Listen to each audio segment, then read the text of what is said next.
आप सभी को गोपिका सखी का प्यार भरा राधे राधे।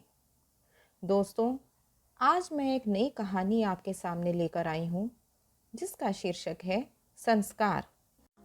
कहानी शुरू करते हैं। एक राजा था। राजा के पास बहुत सुंदर घोड़ी थी। कई बार युद्ध में इस घोड़ी ने राजा को प्राण बचाए और घोड़ी राजा के लिए पूरी वफादार भी थी। कुछ दिनों के बाद इस घोड़ी ने एक बच्चे को जन्म दिया।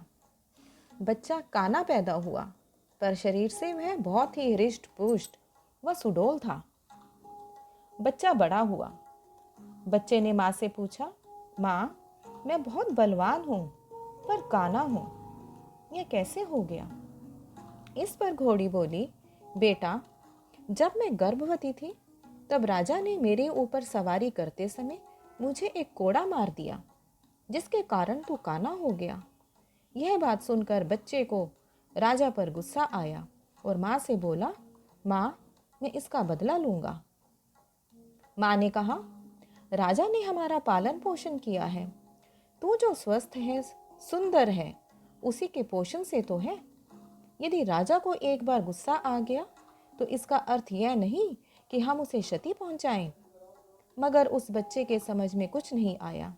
उसने मन ही मन राजा से बदला लेने की ठान ली। वह लगातार राजा से बदला लेने के बारे में सोचता रहता था।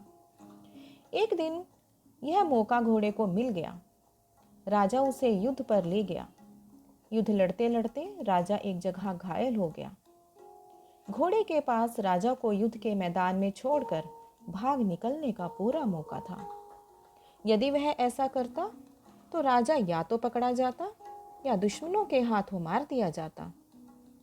मगर उस वक्त घोड़े के मन में ऐसा कोई ख्याल ही नहीं आया और वह राजा को तुरंत उठाकर वापस महल में ले आया।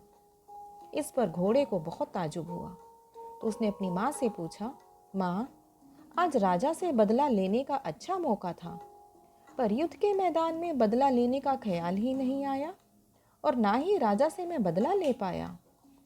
मन ने गवाही ही नहीं दी राजा से बदला लेने के लिए। ऐसा क्यों हुआ?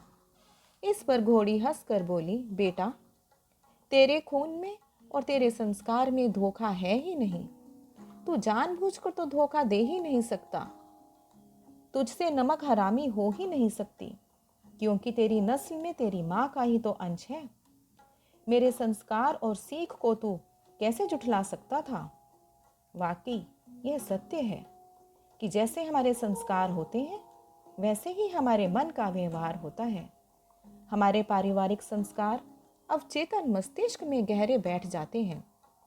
माता पिता जिस संस्कार के होते हैं उनके बच्चे भी उसी संस्कारों को लेकर पैदा होते हैं।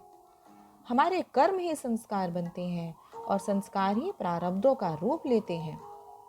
यदि हम कर्मों को सही व बेहतर दिशा दें तो संस्कार अच्छे बनेंगे और संस्कार अच्छे बनेंगे तो प्रारब्ध का फल भी अच्छा ही होगा। इसी के साथ ही आज की कहानी को हम यहीं पे विराम देते हैं।